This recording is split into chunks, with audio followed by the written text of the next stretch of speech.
I just know that Article 8 of the Federal Constitution is supposed to guarantee that every Malaysian is equal before the law. But yeah, the Constitution has been silently rewritten to favour certain interest groups and has been applied selectively. If at all you have an article which says that before the law we are all equal, then why do you discriminate transsexuals or gay people or lesbian people? You know, because those all go under gender.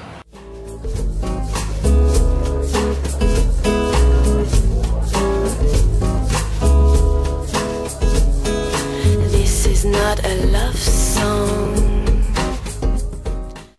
I suppose for men, the terms I've heard used have been things like maknya, pondan, bapu. Lelaki lembut, lembut. Maknya, sometimes, yeah, maknya. Like when you say pondan, it actually says that the guys who are actually, you know, effeminate, you know. It doesn't actually show men who actually like other men, you know, and just as masculine as they are. For girls, bangkit, also lesbian, but it sounds more like a formal word, like lesbian. It's more in a respective kind of manner. The Fatwa Council defines bangkit as tomboys.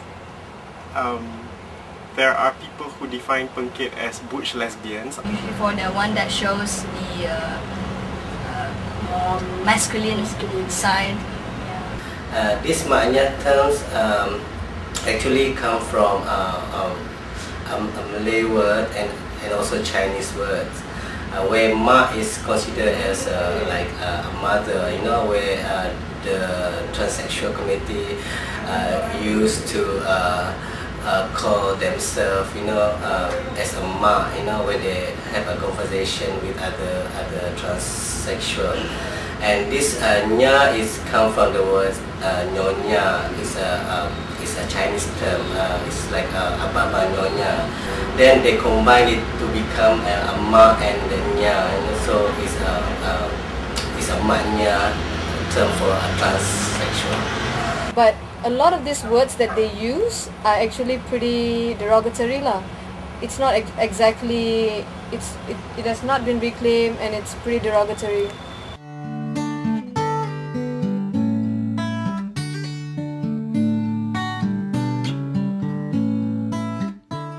I do know that Section 377 of the Penal Code criminalizes oral sex and anal sex.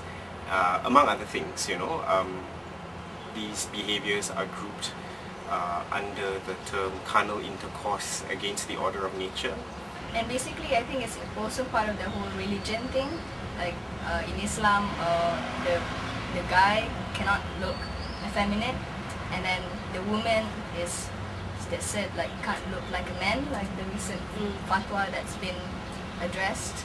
Like, you cannot cross-dress in public, because when you cross-dress in public, you are considered, it's against the social norm, so you can be actually prosecuted for that. A lot of transsexual sex workers, when they're actually out there, so you always hear all these Jaiz, Jakim raids. In Malacca, they had a raid against the Muslim transsexuals, and one of the transsexuals was beaten up, was kicked, until she had to go for what do you call it? She had to admit to hospital to go surgery. So that's one of the discrimination. I mean, basically from the religious officers and even the enforcers in Malaysia. Based on what is stated in this Sharia law, is more on cross-dressing and in the public for immoral act.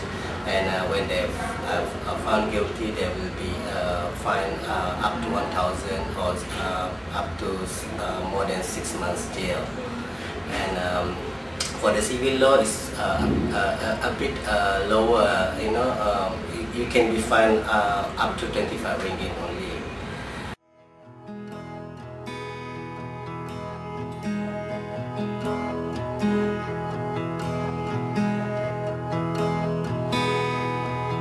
The impact of criminalization, a lot of people are closeted.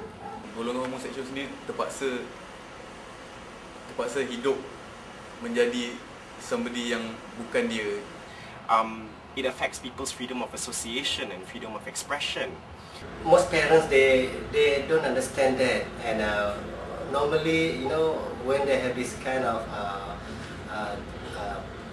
child, you know, they will like will ask them to change, or they will get scolded, or they will get beaten. Just you know, to make them to be normal. Sexuality is regulated in this patriarchal heterosexist society that we live in. It's just a matter of degrees, and if we understand that we're all sitting on the same continuum of regulation, then it's easier to convince people that putting an end to the regulations will benefit everybody and not just sexually marginalized groups.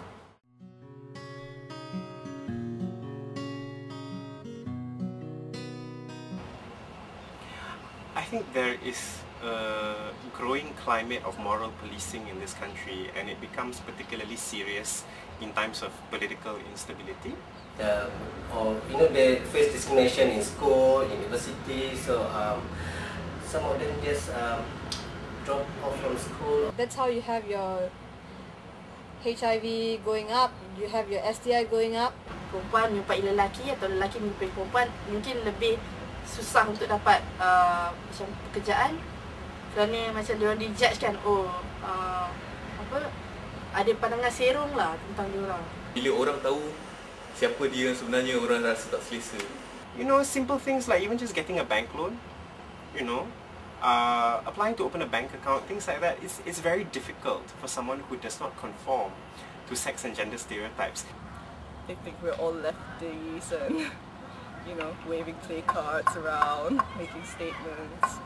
When it comes to individual rights, then, you know, this is an area where the Malaysian government shies away from and basically excuses its actions by saying that individualism and individual rights are attributes of Western liberal democracies.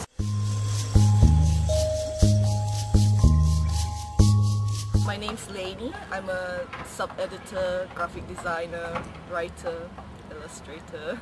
I usually just say I'm lesbian. Yeah.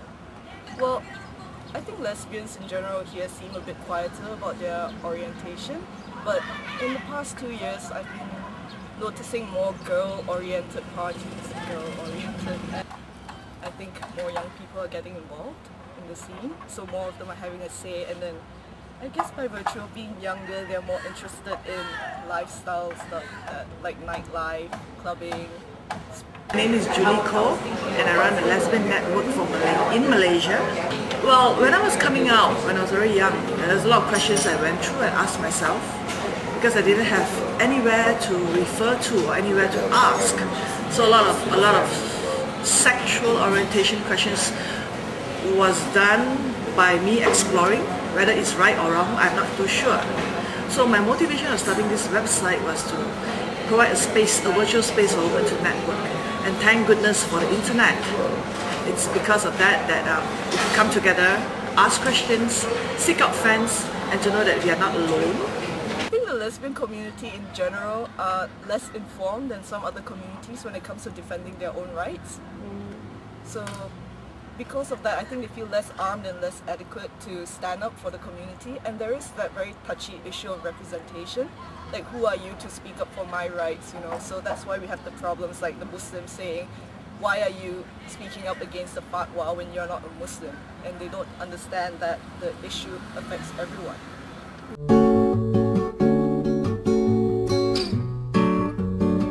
Occasionally blog about what it's like to be gay in KL. tiltedworld.org. It's a collective of people who write about issues relating to the LGBT community. They don't necessarily have to be a part of the community, they just have to be interested in the issues that surround it.